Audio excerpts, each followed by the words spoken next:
Apa kabar kalian semua? Gue harap kalian dalam keadaan baik-baik selalu. Balik lagi sama gue Rico Kobe di High Story 666. Dan di kesempatan kali ini gue nggak akan bawain cerita, tapi lagi-lagi kita udah kedatangan tamu spesial nih.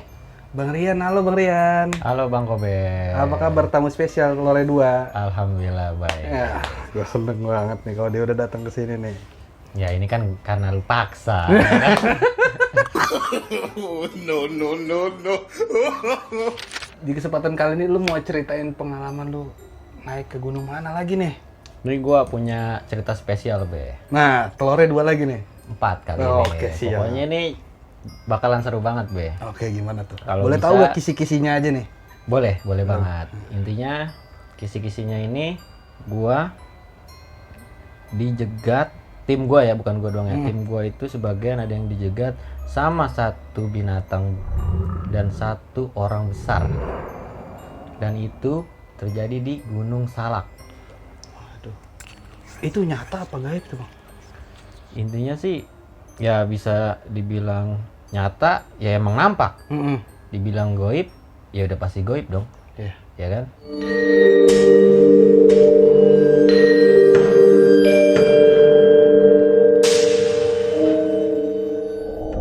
Nah, Bang Rian, untuk waktu dan tempat gue persilakan. Silakan. Lu mau cerita, mau mulai dari mana, ngapain aja, dari tahun berapa bebas. Oke. Saya enaknya lu aja. Gua mulai nih dari intinya sih gua nemenin orang. Jadi gua tuh sebelumnya ya, kita kan sebelumnya pernah naik ke Gunung Guntur, inget dong, Oh iya. ya kan?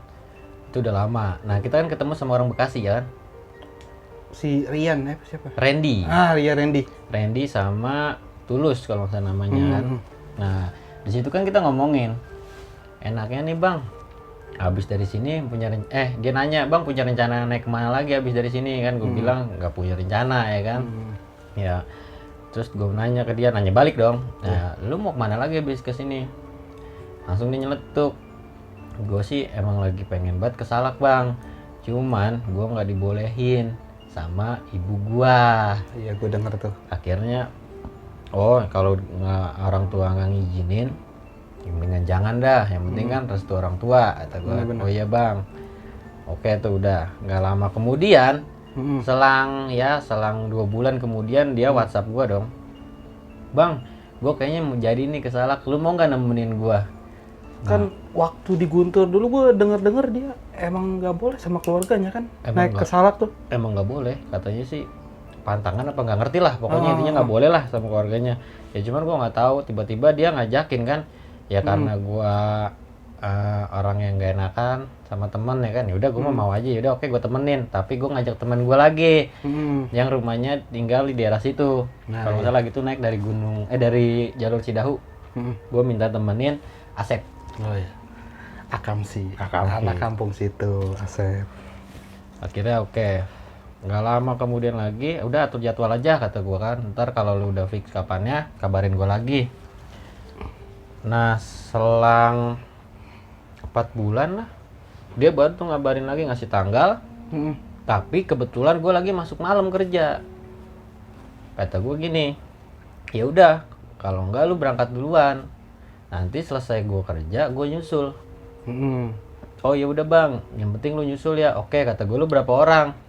Gue 8 orang Bang. Oh ya udah deh kata gue. Nah akhirnya dia berangkat tuh dari Bekasi tuh malam. Nyampe Cidahu itu dia katanya jam 5 subuh. Sedangkan gue start dari pabrik aja itu kalau nggak salah jam 4 subuh. Berarti kan buat nyampe Cidahu kan ya sekitar jam 6 dong. Ya udah akhirnya tungguin aja, gue paling jam 7 kata gue, nyampe sana jam 7 jam 8 lah paling lama, karena gue kan istirahat dulu sebentar kali ngopi-ngopi. Tapi itu bocah kayaknya nggak sabar. Akhirnya dia mutusin, Bang gimana kalau gue jalan duluan pelan-pelan, nanti lu nyusul. Oh ya udah nggak apa-apa kalau lu maunya kayak gitu. Akhirnya dia jalan duluan 8 orang itu dia jalan duluan. Gua akhirnya jam 4 itu langsung TW tuh gua ke Cidahu ke teman gua dulu si Asep. Akhirnya gua malah nyampe sono telat. Gua nyampe sono itu jam 7. Sampai Cidahu. hmm. Posisi gue dari Depok ya, dari Depok langsung ke Cidahu itu jam 7. Nah pas ketemu si Asep, Sep temenin gue dong ke Salak nih, temen gue dari Bekasi, udah ada yang jalan duluan.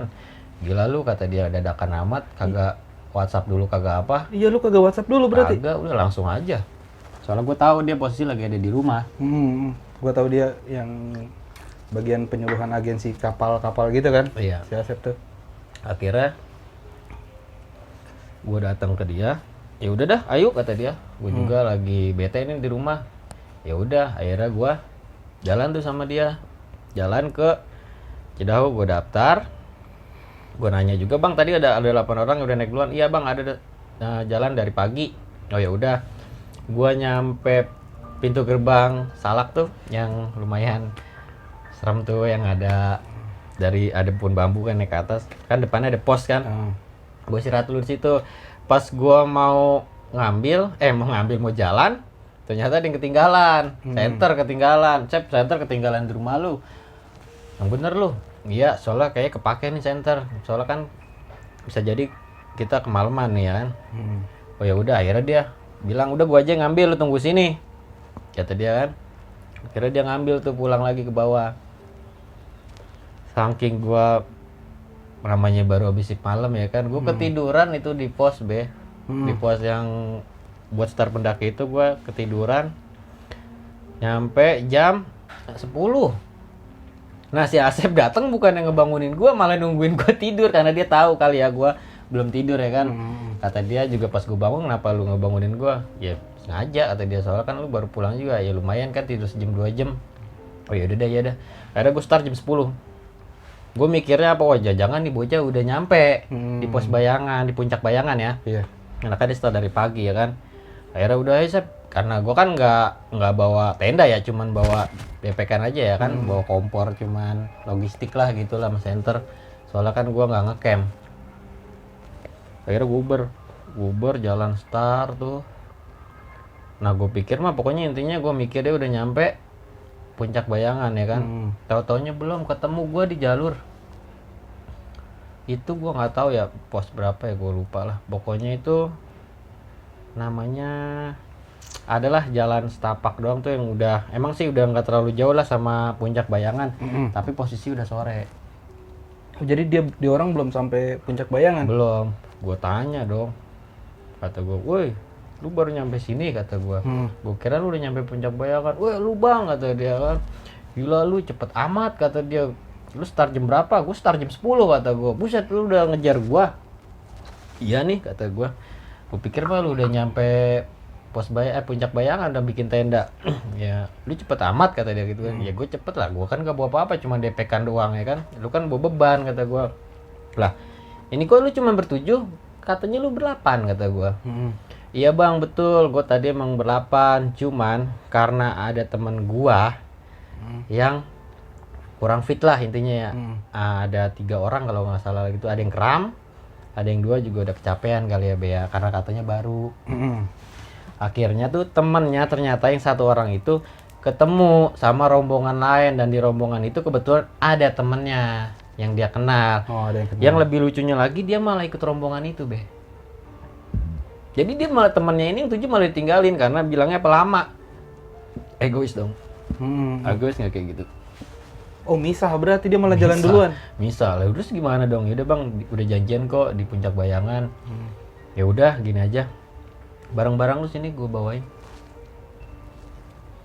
Yang bener bang, ya udah, barang-barang lu yang berat sini gue yang bawain, karena gue kan gak bawa apa-apa. Ya udah, sekarang gini, kata gue. Ini kan udah sore nih. Kalau nggak salah itu udah jam 4 sore Be. Ini kan udah jam 4 sore nih.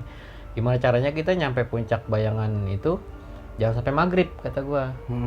Sebelum maghrib udah sampai. Ya, pokoknya kalau bisa sebelum maghrib udah nyampe, kata gua. Oke bang, lu depan duluan. Ya, gue duluan di depan nih berdua. Lu 7 orang ini tolong ikutin pelan-pelan aja, karena gue juga nggak mungkin cepet dong. Gue kan bawa ini dia kan. Ya bang, makasih, kata dia.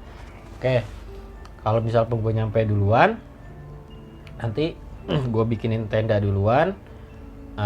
Pokoknya ntar gue turun lagi buat nyambut lu semua lagi, kata gue. Oh ya udah, akhirnya gue bener tuh, karena gue mikir ya udah makin sore ya kan. Ya udah gue babat tuh Beh tuh Akhirnya ketemu maghrib be, nggak nyampe gue juga ke pos ke puncak bayangan itu, malah nggak nyampe. Itu udah mau maghrib, posisi 5:30. Aduh kata gue, masih sekitar sejaman lagi lah pokoknya ke puncak bayangan itu. Akhirnya itu bocah, ya udah bang, lu duluan aja, gue istirahat dulu sebentar. Ya udah gini aja, gue ngejar, kata gue gimana caranya gue bikinin tenda dulu biar lu nyampe nih, temen lu yang kurang sehat ini, yang nggak fit ini, yang 3 orang ini, biar nyampe itu nggak usah ribet lagi bikin tenda, langsung ya kan. Akhirnya gue nge-track gitu masih Asep be, gue kebut seadanya, nyampe lah gue puncak bayangan be. Di puncak bayangan langsung dong gue bikin tenda, inisiatif dong bikin tenda, masak air, terus ya masak lah pokoknya intinya dia nyampe nanti tinggal makan, ngopi apa segala macam udah ada. Posisi waktu itu di puncak bayangan itu cuman ada 3 tenda yang ini anak Bekasi ini, sisanya tuh ada anak Bogor sama anak Depok juga, yang tadi tuh teman yang tadi. Nah kata gue nih, anak gue nggak nyampe ya, kata gue ya, Sep, udah jam 6:30 nih, kata gue, ini mau nggak mau harus kita susul, kata gue. Susul. Gitu dong, inisiatif gue susul. Gue ninggalin tenda, pokoknya gue nyusul bawa senter doang tuh berdua, turun. Gue cari, kata gue nih orang gue jauh banget kagak ada ya. Masa iya dia masih di bawah tempat yang pertama kali gue bilang gue duluan. Lu misah gitu. Iya ya kan. Masa iya, akhirnya gue turun, bener be, gue lihat dia tuh masih di situ dan gak bergerak sama sekali. Gue tanya dong. Nah, sebelumnya salahnya lagi gue nggak ngecek handphone. Kalau nggak salah di situ masih ada sinyal, cuman buat SMS doang, nggak ada sinyal internet, nggak ada. Gue nggak baca, pokoknya ada SMS dari situ masuk ya kan. Nah nggak lama itu gue nanya dong, lu kenapa, kata gue, kagak pada ngikutin gue, malah masih diem di sini. Bukan gitu bang, emang abang nggak baca SMS saya? SMS emang masuk, gue liat iya ada sinyal, gue baca dong SMS-nya. Tahu nggak isi SMS itu apa? Apaan tuh? Bang, nggak lama lu jalan berdua, nih gua masih Asep ini, gua pas jalan menuju puncak bayangan, dia itu yang 7 orang itu, pas dia mau jalan itu dihalangin sama binatang be, binatang 1 sama orang gede 1. Itu orang bertujuh itu nggak boleh ada yang lewat selain gua doang yang berdua. Gila nggak lu? Itu beneran, gue baca SMS-nya, anjir kata gue. Akhirnya terus gimana, kata gue, bang, gue juga udah ini dong, intinya ngeri juga dong, kalau diterusin juga takutnya ada apa-apa ya kan. Akhirnya emang di situ adalah lapak buat bikin tenda. Akhirnya udah gini aja, kata gue, gak usah ada yang maksain ke atas, gue naik lagi ke atas, gue bongkar tenda lu, gue bikinin nanti di sini. Soalnya kalau misalkan dikejar ke atas pun itu nggak akan bener. Ya nggak, akhirnya gue naik lagi tuh sama Asep, lari gue sama Asep sampai puncak bayangan, gue rapiin lagi semuanya, gue rapihin, gue turun lagi ke bawah ke tempat yang tadi dia dong. Akhirnya gue turun lagi, gimana, aman, ya udah nih kita bikin tenda dulu di sini, kata gue, bikinin tenda. Akhirnya karena gue ngejar kerja lagi, ya udah, kata gue cuma bisa nemenin sampai sini, yang penting lu jangan maksain, di atas masih rame kok, besok kalau bisa, kalau lu fit ya bolehlah ke puncak dari situ, jadi nggak usah bawa apa-apa be. Dia langsung muncak aja, habis itu turun. Tapi kalau emang nggak fit lu turun, kata gua. Oh yaudah bang, kata dia, tinggalin aja, gua nggak apa-apa, kata dia kan, karena di atas juga masih rame be. Ya udah tuh, akhirnya gue turun be malam-malam sama si Asep itu, berdua doang. Kan harusnya tuh kalau di ini jangan ditiru ya, buat yang pendaki yang kesalak nih jangan ditiru, ini emang hal bodoh buat gua juga, gua akuin gua bodoh. Aslinya itu nggak boleh turun malam deh di salak itu, karena bukannya apa-apa ya. Yang pertama emang tahu sendiri kan, siang aja tuh jalur salak itu rapet, gelap gitu ya. Gelap lah pokoknya, rapet banget ya kan, nggak beda sama jalur-jalur pendakian lain ya kan. Jadi kalau malam itu turun tuh ngerinya itu salah belok, ya kan. Belok totok mana hilang ya kan, ngeri kan. Nah, tapi gue bodoh karena ya mungkin kan karena gue ada orang situ ya, karena yang udah sering bolak-balik ke situ si Asep itu, ya gue pede, ya udah Asep kita turun. Udah tuh gue turun berdua sama dia be. Dan pas turun pun banyakan ngebanyol. Masih bercanda-canda nggak jelas. Iya. Tahu sendiri teman gue nih si Asep ini mulutnya nyablak. Apa be disebutin. Lu sempet kan waktu itu viral yang video yang di pantai yang gue ada ibu-ibu anjing, ya kan. Nah dia teriak-teriak begitu. Disalak lu teriak-teriak begitu. Lu hebat gak tuh bocah? Oh, anjay ada ibu-ibu anjay parah gitu. Itu mah bocah emang bocah sakit ya namanya. Jadi tiru lah intinya karena dia mungkin ya PA lah itu intinya jadi tiru lah. Lu bayangin gue turun sama dia sambil bilang, "Woi ada ibu anjing lu lihat kagak ada ibu anjing." Mending kalau ngomongnya pelan teriak-teriak. Kan anjing ya gue parno dong. Anjing kata gue ini salah bro kata gue. Lu ngomong dijaga apa? Dia ketawa doang, gak ada jawab. Ya ilah kata dia. Nggak lama jalan, gue ada ibu anjing, senter dimainin be digini-giniin. Nggak lama senter mati, tep. Kata gue kan, gue kata juga apa, kata gue. Ntar nyala lagi. Itu baterai baru loh, senter. Jalan lagi, mati lagi, hidup lagi. Anjir kagak beres dong kata gue. Udah simpen lah, bikin parno tuh kata gue tuh senter. Akhirnya sama dia disimpen. Gue pakai apaan turun dari Salak Malam? Pakai handphone. Pakai flash doang lu berarti. Pakai flash gue turun. Dan begonya lagi, ini yang gue bilang tadi kenapa nggak boleh turun ke Salak malam-malam. Tiba-tiba ada jalur 2 begini nih. Gue inget, Cep, kita lurus, jangan belok lu kata gue. Kagak, kita belok. Enggak, kita lurus. Gue udah ngomong gitu. Enggak, belok. Ya udah dah, seperti biasa dong. Gue orangnya, ya udah yang penting gue ingetin nih, gue tandain nih lurus nih. Yaudah kita belok tapi jangan jauh-jauh ya. Kalau feeling udah nggak bener, kita balik lagi kawal. Iya, gue udah yakin lurus. Akhirnya gue jalan sama dia, gue ngikutin. Tapi gue jaga jarak. Iya belok, nggak lurus dong. Tapi gue jaga jarak. Gue sampai merhatiin dia, set jalan. Gue udah punya feeling kan, gue dalam hati gue, ini bukan jalur turun ini udah beda nih. Gue inget kata gue. Jalan si Asep. Baru tuh dia sekitar jalan udah 10 menitan lah. Kan udah lumayan jauh 10 menitan kan. Dia sadar sendiri akhirnya. Kayaknya jalannya bukan ke sini dah. Anjing kata gua. Gua kata juga apa kata gua. Tadi bukan ke sini kenapa lu kekeh? Yaelah maaf. Anjing maaf doang kata gua. Kalau nyasar lu maaf doang kata gua. Gua debat di situ kan. Iya maafin. Namanya juga orang hilap. Anjing kata gua gak jelas. Udah balik lagi kata gua. Balik lagi gua muter be.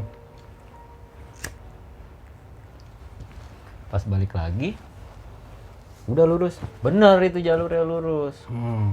Jalan lagi nggak sampai situ doang, ada lagi godaan, gangguan ya kan. Pas gua jalan udah, padahal itu udah nggak terlalu jauh ya ke pos apa tadi namanya tuh yang Bajuri. Bajuri itu udah nggak jauh lagi. Itu ada lagi be, nggak lama tuh hawa udah nggak enak dong. Tapi gue namanya udah kepalang nyablak ya kan. Cep, kita jalan kayak ada ngikutin. Gue ngomong begitu ke dia. Gila biarin aja sih ngikutin. Yang penting mah jangan ngikutin sampai rumah kata dia kan. Ya ilah kata gue ngomong apa baik dah kata gue. Ya udah kata gue jalannya pelan-pelan. Udah pokoknya hawa gue udah nggak enak tuh be. Rasa kerusuk lah pokoknya. Tapi alhamdulillah tuh nggak dinampakin lah intinya ya kan. Cuma perasaan udah nggak bener. Akhirnya nyampe tuh gue ke pos Bajuri. Di pos Bajuri gue ngeliat jam, tadinya kan gue mau langsung kerja. Akhirnya nyampe pos Bajuri itu gue jam 10 malam udah gak ke Uber kerja. Jadi lu ikut ngecamp tuh? Akhirnya gue cuti dadakan. Dan itu sebelumnya nih ya, ini gue ke Gunung Salak ini itu 3 tahun yang lalu intinya. Bukan baru-baru ini, 3 tahun yang lalu. Iya. Gue lupa jelasin di awal tadi, 3 tahun yang lalu lah pokoknya. Udah lama banget kan. Nah akhirnya gue mutusin tuh be, tidur situ. Tidur sih alhamdulillah ya aman-aman aja. Nyaman lah intinya karena gue kan bakar api unggun juga sampai pagi. Akhirnya gue bangun tuh jam 3:30. Bangun gue 3:30, ngopi. Terus gue bangunin teman gue tuh si Asep kata gue mau pulang ya kata gue. Kata dia, lu yakin sendiri? Yaelah sendiri mah nggak apa-apa Sep, orang deket ini kata gue kan. Oh ya udah kata dia. Ya udah gue duluan ya kata gue. Pas gue jalan, si sendiri tuh be, posisi gue jalan sendiri tuh dari situ. Gue iseng dong, gue iseng mainin handphone. Gue mau ngerekam. Ya tuh gue nggak ada buat macem-macem, gue cuman mau buat momen ya kan, buat ngomong. Gue sambil jalan tuh ngerekam. Jalan tuh masih gelap, intinya gue masih pakai senter kok. Gue jalan. Ada tuh tempat yang becek-becek, gue sih sumpah salah, gue nggak lupa nama jalur-jalur. Pokoknya ada deh yang becek mulu tuh. Gue lagi jalan, kata gue ini dari jauh nih apaan ya, kata gue ya. Putih biasa, putih, ada di balik pohon pisang. Tapi dilihatnya adanya di kamera doang. Gue lihat di kamera ada, tapi gue lihat langsung, gue senterin nggak ada. Gue lihat kamera lagi ada, gue lihat sini lagi nggak ada dong. Akhirnya apaan ya, kata gue ya. Gue sampai nggak berani gerak dulu tuh, sekitar ada 5 menitan, malah bakar rokok dulu kan, gue liatin. Sampai di kamera hilang. Wah udah hilang nih, gue jalan dong pelan-pelan. Jalan lah, kata gue misi. Pas gue jalan, alhamdulillah nggak ada. Udah tuh lancar gue jalan be, sampai pas pulang ya kan. Alhamdulillah tuh gue nyampe ke ini lagi base camp. Gue ngambil motor, gue langsung pulang be, aman. Kata gue nih aman. Terus nggak lama kemudian, 3 hari gue turun dari Salak, tiba-tiba gue sakit be, sakit gue. Tahu tuh gue itu. Pokoknya nih gue sakit. Gue pikir sakit normal. Berobat dong gue. Iya. Berobat ke klinik. Diagnosa pertama kalau nggak salah itu meriang.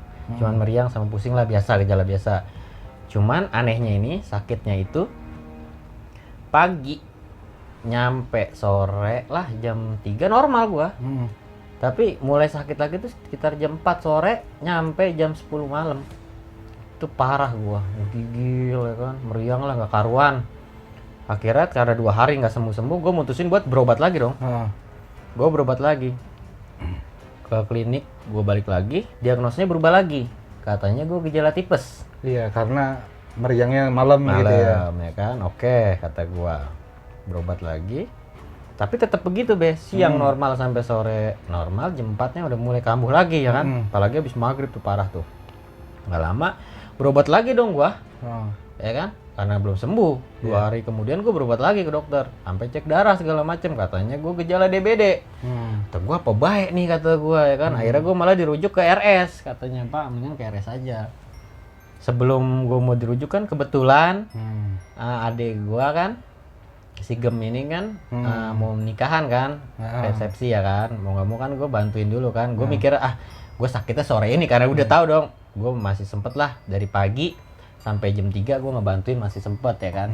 Akhirnya gue ngebantuin dong, dateng lah hari Sabtu ya kan. Gue tetap bawa obat gue kan. Nah nggak lama kan ada kan tamu undangan tiba-tiba kan lewat, lihat gue mungkin lagi meriang, itu kenapa itu bocah ya kan. Tadi normal-normal aja, iya dia sakitnya kalau sore doang, ada ya sakit begitu ya, kata dia. Gak tahu tuh, kata dia. Udah nggak lama jam 7 gue paksain bangun dong.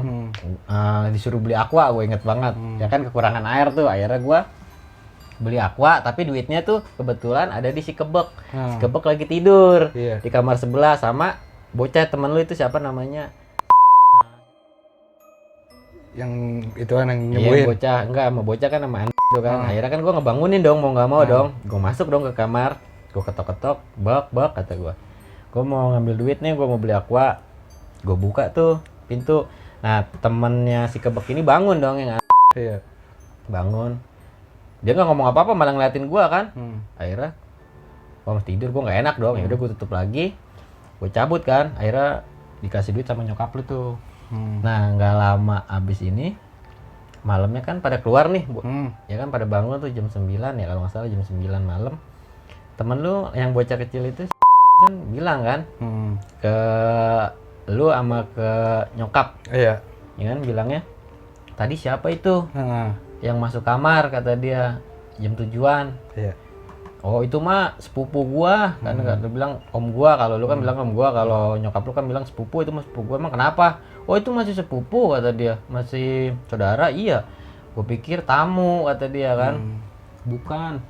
Emang kenapa kata dia? Itu bukan dia tadi yang buka pintu. Ayo lu, langsung ngomong gitu dong. Pos-posnya nggak lama kan gue dipanggil dong. Dipanggil kan sama nyokap lu, sini dah kata dia. Kenapa? Sih, tahu tuh tadi si kan kebetulan nih si ini si bocah ini yang ini kan masih bocah lah intinya dia kan ya, masih anak-anak lah. Jauh di bawah gua, Masih bawah jauh, kita ya. masih jauh, dia masih anak. Kebetulan kan dia emang dari kecil dikasih kelebihan, bisa ngelihat ya kan, sama indigo lah sebutnya ya kan. Akhirnya dia bilang, dan gue belum cerita dong ke siapa-siapa dong, belum cerita ke dia karena baru ketemu sama dia kan. Ke gua aja lu belum cerita waktu itu. Belum cerita, gue kan belum cerita sama siapa-siapa. Intinya nggak lama si Andri bilang, "Bang, belum lama habis naik gunung ya?" "Kok lu tahu?" kata gue. "Lu beh cerita." "Lah kagak," kata dia, "kan gue juga baru tahu," kata dia. "Iya, emang kenapa?" kata gue. "Ke Gunung Salak ya," kata dia. "Iya, kok lu tahu?" "Kok lu bisa tahu sih?" kata gue kan. "Iya, itu ada yang ngasih tahu, itu di belakang lu, belakang gua," kata gua. "Siapa?" kata gua. Gua nanya kan ke lu, "Beh, ini bocah gila, Beh," kata gua. Ya kan bener ya? Oke, di belakang gua kan gak ada orang, Beh. "Udah, lu dengerin aja," lu ngomong gitu ya. "Iya," kata gua. "Hebat lu bisa tahu, gua pikir bocah lagi halu ya kan, tapi bener omongannya. Emang kenapa?" "Bentar bang, lu duduk aja sebelah gua," kata dia kan. Gua duduk tuh, akhirnya ngobrol. Kata gua, nih bocah ngobrol sama gua apa sama siapa, tapi matanya ngeliatnya ke atas mulu dong. Akhirnya gue tanya, "Lu ngobrol sama siapa?" Karena gue kan orangnya kepoan ya kan. Penasaran. "Gini bang, mau gue ceritain gak?" kata dia kan. "Ya mau lah, ceritain biar gue nggak penasaran. Gini, ini ada yang ngikutin abang, sosoknya jin 2, gede-gede banget. Tanduknya yang pertama 1, yang jin yang pertama nih, yang kedua tanduknya 2, kata dia. Lah, emang kenapa dia ngikutin gua?" kata dia. "Ya sebentar," kata gua, "kan gua lagi interaksi dulu," kata dia. "Oh ya udah deh, iya dah," kata gua. "Abang kalau sore sakit ya?" kata dia, "meriang gitu." "Iya, kalau lu tahu juga ya ini kalau kata dia sih pengaruh dari inilah yang ngikutin gua." Ternyata si jin ini ngikutin gua ada alasannya, Be. Alasan yang pertama bener kan? Gara-gara temen gue ini si Asep ini ngomongnya nggak dijaga waktu di Gunung Salak. Akhirnya itu jin 2 itu diperintahin sama penunggu Salak. Artinya bosnya mungkin ya kan. Ini buat ibaratnya yang ngasih pelajaran mungkin ya, tapi ke Asep intinya. Intinya bukan ke gua, tapi itu jin yang 2 nih bilang ya, cuman gua kan nggak tahu ya kan. Dia kan ngobrolnya berdua sama si bocah itu kan. Katanya pas dia mau nyamperin si Asep itu dia nggak bisa ke Asep ya, karena si Asep itu ada yang jagain Dan dia masih keturunan situ. nah betul. Intinya nggak bisa lah. Akhirnya si jin itu tadinya mau pulang, katanya ke Gunung Salak lagi, cuman takut dimarahin sama bosnya ya kan. Bisa begitu kan, gue juga bingung ya kan. Akhirnya dia mutusin akhirnya ke gua, daripada dia pulang dimarahin akhirnya malah ke gua anehnya ya kan. Waduh, kata gua, kok bisa begitu bang, nggak tahu. Akhirnya gimana nih, kata dia. Ya kalau bisa mah suruh pulang bang, kata gua kan, masa yang ngikutin gua mulu. Oh ya udah, oke. Nggak lama dia nggak pakai mediasi apa-apa ya, nggak ada segala air lah. Keren ya. Iya, pokoknya air gitu-gituan dupa kayak nggak ada. Nggak ada gerak-gerakan ya. Cuma dia bilang udah pulang gini-gini. Gua nggak ngerti dia abis itu ngomong apa. Nggak lama itu punggung gua nih belakang tuh kayak ada yang nyangkrem. Buset, kata gua nih kayak ada yang megangin. Udah bang, nggak usah dilawan, diemin aja, ntar lagi juga hilang. Bener, nggak lama abis itu tuh seling 15 menit lah hilang. Langsung kayak ngeplong, badan gue enteng. Yang biasanya gue masih meriang, enggak. Ya udah dong, gue tes dong besoknya dong. Coba besok takutnya masih kumat. Ternyata enggak sama sekali. Enggak sama sekali. Sembuh total gue. Tanpa dokter ya? Tanpa dokter, gila ya emang.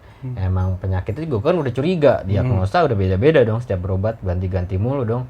Akhirnya ternyata ya itu ya kan, gue mah nggak tahu Beh. Ya kan, akhirnya ya udah. Tapi gue sih berkat dia terima kasih jadi sembuh. Keren. Gue jujur ya, ini jadi cerita gitu kan. Sepengalaman gue emang dari kecil kan keluarga kita banyak yang bisa kayak gitu ya. Dan kita punya banyak kenalan teman-teman juga yang bisa. Cuma dia doang yang gue ngeliatnya gimana ya. Kalau orang-orang tuh pasti ada gesturnya. Ya. Pasti ada gaya-gayanya gitu. Pakai ini, pakai itu. kalau dia gue nggak pernah lihat pakai apaan. Emang gokil sih itu. Jadi Mungkin biasa aja ya? di kesempatan lain gue bakal cerita juga sih beberapa pengalaman gue sama dia. Betul. Coba ceritain Be. Nanti kapan-kapan lah.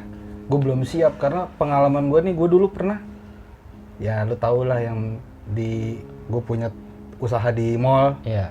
Nah itu gue tiap hari bisa dibilang bersinggungan sama dukun secara langsung. Depan-depanan nih. Kalau orang diguna-guna dari rumahnya, dari rumah tuh dukun ya, ini gue depan muka. Gila ya, saingan bisnis begitu ya sekarang ya. Racing. Nah, gua di terakhir nih gue punya beberapa pertanyaan nih, sedikit aja nih sebenarnya. Boleh. Nah, terus yang ini nih, setelah pendakian lu beres, si Randy gimana kabarnya? Randy kabarnya alhamdulillah baik, dia puncak. Oh nggak turun dia? Enggak, dia Tetap muncak? paginya dia muncak dulu, nyampe puncak tuh dia foto-foto. Habis itu dia bilang langsung turun bang, dan ketemu sama si Asep lagi ternyata. Oh, dia ketemu lagi sama si Asep dan udah. Alhamdulillah dia pulang selamat, komplit 8 orang itu. Ada yang tadinya satu ikut sama orang, balik lagi berarti? Balik lagi, kan ketemu, akhirnya Iya. ketemu kan pas puncak ketemu, karena dia kan ada di puncak bayangan. Akhirnya ketemu dan akhirnya dia jadi turunnya tuh rame-rame. Alhamdulillah dia aman. Dan kalau emang nggak percaya bisa tanya langsung sama orangnya. Bener, gue juga kenal. Iya, bisa. Soalnya gue denger cerita dia di Guntur, dia tuh sampai dilarang keluarganya kalau misalnya naik ke Salak. Nih kakak, coret sendiri nama lu. Iya benar. Tapi ini juga buat pengalaman dia juga, dan dia bilang dia itu terakhir naik ke Salak dan dia Iya. kapok, dia bilang. Padahal lagi di Guntur dia cerita ya. Iya. Loser aja udah 2 kali dia. Ke Loser dia 2 kali, malah ke Salak dia nggak berani ya kan. Salak dia nggak Akhirnya berani. dia mungkin karena penasaran kali kan, di mana-mana kadang-kadang kalah sama rasa penasaran deh. Benar-benar. Akhirnya ya udah, intinya dia udah nyoba dan alhamdulillah dia berani. Ya alhamdulillah juga selamat, yang penting kan selamatnya itu iya, kan. benar. Ya udah akhirnya selamat lah dia. Iya, gunung emang ngasih banyak pelajaran ya, baik yang positif, Betul. negatif, semua balik lagi sama pendakinya itu, bener gak? Intinya di setiap perjalanan pasti kita dapat pelajaran. Benar. Nah, untuk terakhir, lu ada pesan-pesan gak nih buat pendaki-pendaki? Ya kalau yang senior udah nggak perlu lah, kita kasih saran ya. Kalau untuk yang baru-baru gitu, Ya kalau buat yang baru-baru sih intinya ya gimana ya, ya paling kita tuh harus saling menghormati aja weh. Mau dimanapun, kan gue udah bilang mau dimanapun kita ada, nggak cuma di gunung dong, dimanapun yang penting kita sopan. Intinya kalau kita pergi keluar dari lingkungan kita, berarti kita tamu dimanapun. Yang namanya tamu, kita harus menghormatin yang ada di situ dong. Intinya kita harus jaga ucapan sama perilaku, insya Allah aman. Benar. Wah keren banget nih, Bang Rian Gepeng. Nah, thank you banget udah mau cerita lagi di Oke. channel HS Story 666. Siap, berbagi cerita aja ya. Siap, ditunggu cerita-cerita berikutnya. Oke siap ya. Cerita tuh masih banyak sebenarnya ya kan, cuman waktunya ini yang susah. Benar, orang sibuk guys. Buset dah, sibuk apaan? Macul.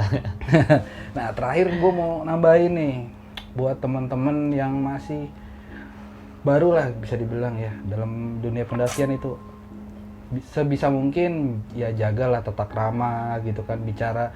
Mungkin kalau untuk si oknumnya ini ada sosok pendamping atau kuat fisiknya, dia nggak bisa nggak bisa diserang sama makhluk gaib yang ada di situ. Betul.